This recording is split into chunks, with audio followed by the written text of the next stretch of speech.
Hey guys, KH Cloud here.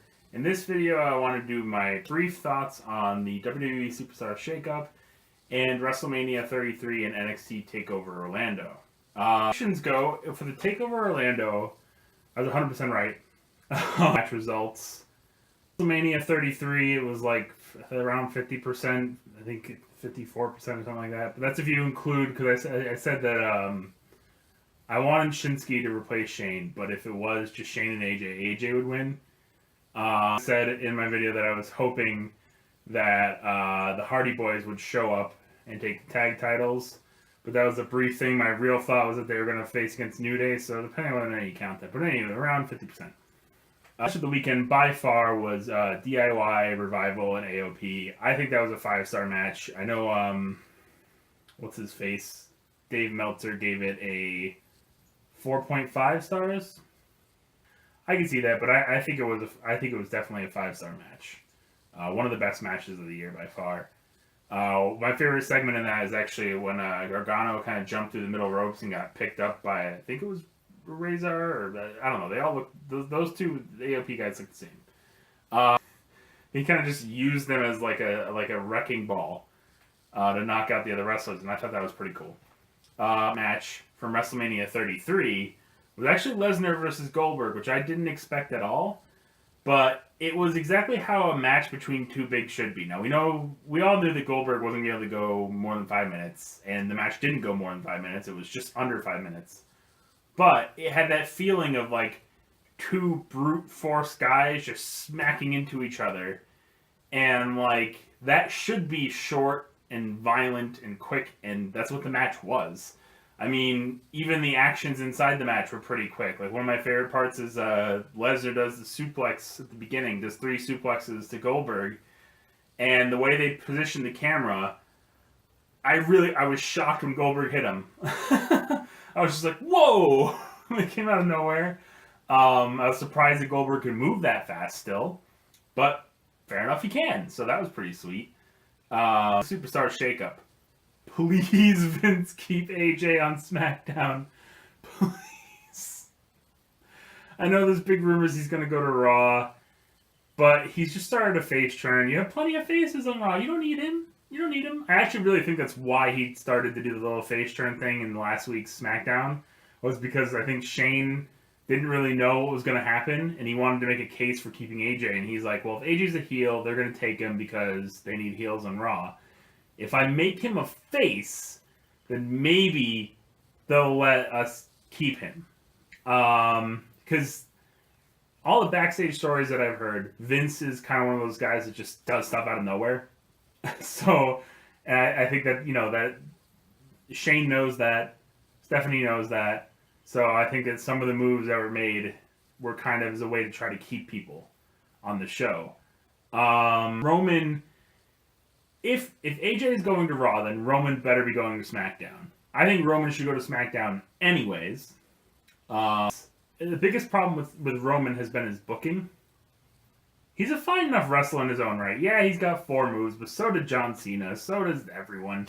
That's always been the thing with WWE, is that their top faces always have like 4 moves because they want to get a pop from every move. And so to do that, you have to keep the really simple moveset. I mean, Kevin Nash did fairly well with only a few moves. It works. Roman Reigns works really well. Being on SmackDown would probably mean improved booking for him, and that's definitely what I want. They definitely need to keep Reigns and Lesnar separate, because they want to have them clash at WrestleMania 34, and they want to keep Reigns' momentum going from beating Undertaker, and they don't want Lesnar to lose a title, which is what I think they're going to do. And I know people are worried about that, but really, I think Lesnar is full-time again, so I don't think we should worry about that too much, because he doesn't have UFC anymore. He just has wrestling. So hopefully he's full-time again. Reigns, I think, needs to go to SmackDown for that reason, along with the booking stuff. It's just because you just don't want to have the two of them face-to-face the whole time. SmackDown. On Raw, it's too top-heavy. He has no place to get. And also, KO and Zayn against each other all the time. Not good. Plus, Zayn and Corbin could put on a really good match. And Corbin still needs those guys that are really well experienced to fight against because he's still growing, but he definitely shows a lot of potential. I totally hope they keep Corbin on SmackDown. Sasha, one of them needs to go to SmackDown to separate the two. Again, all those feuds need to be separate for a while so that they can build up heat again. There's a lot of reason to want to have those guys fight. They know each other really well. They fight together really well. But we've seen it a million times. You need to keep them separate. They definitely need to keep them separate. There's going to be many other moves. I think really, when it comes to women's wrestling, I think you're going to see Charlotte probably move to SmackDown because Sasha and Bayley still need to do that heel turn thing on them. Any other women move? I think you'll see that be part of a trade, and I think you'll see probably Bliss go over to Raw, but I don't want to see Bliss go over to Raw. I want to see Natalya go over to Raw because Natalya has the experience, and Bliss is still growing. I've heard rumors that WWE doesn't really like her wrestling style that much, and I think the growing talent needs to be on SmackDown. Isn't a growing talent, neither is Sasha, but you want to keep those two separate. And unfortunately, since really no other talent, no other female talent, I think is going to move because I don't know who else you want to take from SmackDown. I don't think any of the other Raw women are going to move, although I do think that Nia Jax or Dana Brooke could benefit hugely from that. Either New Day or the Club are going to go to SmackDown, but I think it's going to be the New Day. I think that from what I've heard, they've had issues selling tickets on SmackDown. That's why you want to put Reigns over there, because Reigns does sell merchandise and he does sell tickets. As much as the broader fan base doesn't like him, they still want to see him get beat, which never happens.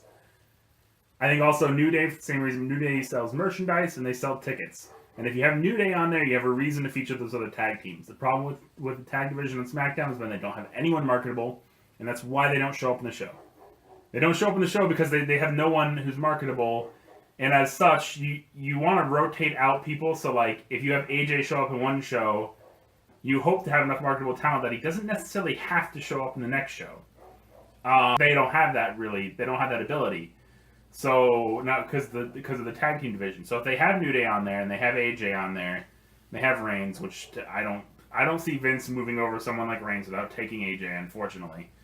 But if that does happen to be the case, then awesome. Then SmackDown, with that and Charlotte and Becky Lynch and Alexa Bliss, then they'll have tons of marketable talent, and they can just put whoever on the show, and it'll be great. That's what. The American Alpha and the Usos and those guys, they need to wrestle on the show more to get more experience. The only way that can really happen is if they have marketable talent, so the New Day moving over is good. I personally think that Aiden English should kind of disappear off the main roster a little bit, off SmackDown and Raw, and I think that he should go over to the UK show where he can become an Anglophile, and I think that'd be hilarious and people would love it. And it'd be great because there'd be a guy, moving over. Maybe you keep him on SmackDown, have him show up on SmackDown, and have him do the cross promotion stuff between SmackDown and the UK show, or maybe he moves over to Raw or something like that. I think as far as the tag team moving over to Raw, probably Ascension, maybe Heath Slater and Rhino. I don't think they have any room to really move there, but they don't have any room to move on SmackDown. I think, unfortunately for the Ascension, unfortunately for Victor, I don't think Connor is very good. I think he's still too green. I honestly think the only way he's going to get better is a separation from the WWE. Some of those guys that seem kind of green and not that good, when they get separated from the WWE, they go to New Japan, they work out their problems. They work out their issues, and they become a lot better talent, and I think it definitely needs to happen with Connor. Listo's probably going to Raw. I don't know who they get for that. Maybe that's where Zayn comes in.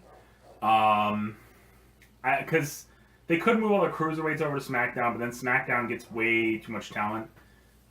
Even though it makes sense as far as shooting goes, you can't feature that many people on SmackDown. Yeah, you could feature the cruiserweights in the show afterwards, but as far as in the main show, SmackDown does have really good promos, and they take their time. They let the guys, do their own promos and let them take their time doing those promos. Raw doesn't really. Even though Raw has more time, which is something that Raw needs benefit from. But at the same time, that also means that SmackDown usually has less matches. even in a 2-hour span. Like, if you compare 2 hours of SmackDown to 2 hours of Raw, usually SmackDown has less matches because they're spending more time on making quality promos, which is part of the art of wrestling. One of the top heels from SmackDown that's going to move over to Raw is The Miz. I think because he has the long experience, and like I said, SmackDown's great for people who are building up. I think that's also part of the reason why you want to keep someone like AJ there, is because AJ can wrestle a great match with anyone, and they learn from him. And so I think SmackDown's that perfect spot for anyone who's, for AJ and for anyone who wants to learn from him. Because of that, The Miz doesn't necessarily need to be on SmackDown. He can benefit from going to Raw, especially because, for the WWE, it might lead to people watching Talking Raw because The Miz does great promos in Talking Smack, and I'm sure that would carry over to Talking Raw. Perhaps Harper moves over to Raw. I don't know if they want to give him more time on SmackDown. So he's a great wrestler as it is. The big thing that he needs to build on is his promos. And his promos are alright. But he still needs to build, I think, a little bit more on them, and he also needs to get more recognition. If he goes into Raw, he might get lost in the mid-card, but I think they might move him over anyways because, they can't just have SmackDown take all the talent, which is what everyone wants to happen, because SmackDown's team is definitely far better, I think, at and stuff like that. But you also got to remember, the Raw team, they make marketable matches. And some of the best matches on the WrestleMania card were actually the Raw matches. But I think also part because Raw is always the A show. And Vince probably was like, he was willing to move the SmackDown matches into shorter time limits, which I think is what happened with Wyatt Orton, which made it not so good, as well as having Orton win. I thought it was weird. If Wyatt's going to have these kind of cool, I think they were cool. Even though they were obviously projections, but these cool effects where he has, stuff peering up in the ring and all that kind of stuff. It needs to affect Orton. And he needs to win. Like, that should have been the time that he won. Because it's like, oh my god, he has these crazy, he's even stronger than we thought. And then he loses. What? The SmackDown women's match. That was cut. That should have been way longer. I just think that they spent too much time on the wrong matches for WrestleMania. Bottom line. That's just how I think about that. Moves that I expect to happen, which is that AJ turns face or leaves for Raw, and that The Miz leaves for Raw. It leads to a question as to kind of, can Wyatt and Corbin be the top heels? I mean, Wyatt's not even really a heel. I mean, he's a heel in the character sense, but often people really like him. I really like him. I want to see him wrestle, and I want to see him win, and that's the case for a lot of people. So I don't think Wyatt's that good of a heel in that sense. But I don't think it's his fault. I think it's because he does so well, as is the case in the modern era of wrestling. You do really well, you become a face, as far as the crowd is concerned, regardless of, what your character is supposed to be doing. Unless you're some of those people who are just really good at playing the crowd, like Chris Jericho, like Kevin Owens, like AJ Styles. Although AJ is still, he still gets cheered, but I think it's mostly because the people he wrestle against, people don't want to see win. If you have AJ versus Shinsuke and AJ's supposed to be the heel, AJ will definitively get booed. But when you have Shane, or when you have Roman Reigns, or when you have Dean Ambrose, and I know people really like Dean Ambrose, but he's someone that could benefit from going to Raw, but that means the IC title goes over. And if Dean Ambrose goes over to Raw, then that means that Kevin Owens has got to go over to SmackDown. And I don't think they're going to move Kevin Owens over to SmackDown, although I think that would be good for his career. I think it'd be better for Zayn's career if he went over to SmackDown. And I do think that's what they're probably going to do. The Drifter from NXT, or El Vagabundo, that's great. It was such a great gimmick for him to do. Just even for a one-off, it was perfect. He's probably going to go on the main roster. I think he's going to SmackDown for the reason I mentioned before, where you want your building talent on SmackDown. That's where he's going to move over. I also want to say that I have no idea if this is a trade deadline, as I've heard in early rumors, or if it's a draft, or I don't know. We're going to find out tonight. I hope it's like a trade deadline thing, because for the most part, I don't want to see a complete draft all over again, all right? A little bit of moves here and there, I think that'd be fine. I think they could do great promos with that stuff, and then they could save a draft for before Battleground, which is a really good spot to have a draft, because then Battleground becomes the place where people fight over the titles to see what show they go on, which is a great idea. That's really what it should be. That's really what Battleground should be now, because it makes it an actual Battleground. Though, for those going over to Raw, they probably find it hard to find a positive, and I kind of agree with that, because Raw has not been as good as SmackDown. It hasn't let its talent showcase, and unless you're Orton, I don't really think you could be 100% confident that going over to Raw is going to let you shine in the upper card. It's such a bloated upper card right now. You got Finn Balor, you got Samoa Joe, you got Kevin Owens, you got Brock Lesnar, you got Roman Reigns, you got Seth Rollins. Six who are all really vying for the top position minimum. There's just 6 I can think of off the top of my head. I don't even have the Raw roster in front of me. There's probably more that I'm not even really thinking of right now. But they all are people who everyone wants to see get the title now, and the title's supposed to be on Lesnar for the whole year, which is going to piss off all of the fans. Just because those other people deserve to get it. But there's no way I think they move Finn over to SmackDown. There's no way. I don't think they move any of those people other than maybe Reigns. Although I would think an AJ for Rollins swap would be nice. Because they said they're kind of face heavy, and really Reigns is not a face. Like, he acts like a face in every way, but he gets booed. And he also had that excellent promo where he just worked the crowd really well, kept picking up the mic, getting them to boo him more, and finally ends it with, "This is my yard now." Perfect promo. So perfect heel promo, I want to point out. Not like a perfect face promo, or maybe a perfect tweener promo, which is where I really think that he should be. Because he just needs to be the tough, unstoppable guy, because that's what he's going to be booked as. Go all in on that. And they can not care if you're a face or a heel, and and maybe that causes him to lose some matches here and there, but that's really what we want to see. We don't want to see someone hold the title for 400 days, unless it's someone like CM Punk, at least at that time. And this video with is, I really think WWE needs to fire John Bradshaw Layfield. I think the stories that have come out, the way that he's treated Morrow, the fact that I really hope the rumors that Morrow is done with the WWE are false. I absolutely love Mauro now, and JBL is good at what he does, but he's not good enough to make up for that bullying. And if WWE wants to pretend to be that Be a Star company, they have to get rid of him. And it's not like JBL doesn't have the money. He doesn't, he'd be fine. He'd be fine on his own. He doesn't need the job. Anywho, guys, peace.